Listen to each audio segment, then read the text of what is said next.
વિકાસ વિકાસ વિકાસ પણ ક્યાં છે વિકાસ? આવો બતાવીએ તમને હારીજ પંથકનો નકલી વિકાસ। હારીજથી ખાખડી થરોડ ગામ તરફ જવાના રસ્તા પર વરસાદી પાણી ભરાયા। વરસાદી પાણીનો યોગ્ય નિકાલ નહીં થતા વાહન ચાલકો સહિત નજીકના ગ્રામીણ વિસ્તારના ગ્રામજનો પરેશાન બન્યા છે। રોડ રસ્તા પર વરસાદી પાણી ભરાતા વાહન ચાલકો અને શાળાએ અભ્યાસ અર્થે જતા વિદ્યાર્થીઓને પારાવાર મુશ્કેલીનો સામનો કરવો પડી રહ્યો છે।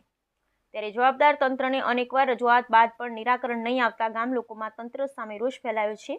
પૂર્વ ધારાસભ્યથી લઈ ચાલુ ધારાસભ્ય સહિત નર્મદા વિભાગમાં અનેકવાર રજૂઆત બાદ પણ દર વર્ષે ચોમાસામાં વરસાદી પાણી ભરાવાનો સિલસિલો અને સમસ્યા આજે પણ યથાવત જોવા મળી રહી છે।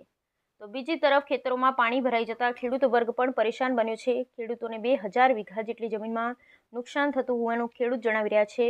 ત્યારે યુદ્ધના ધોરણે વરસાદી પાણીનો યોગ્ય નિકાલ કરવામાં આવે તેવી ગ્રામજનોની માંગ ઉઠવા પામી છે। Bureau report Anil Ramanuj, Radha.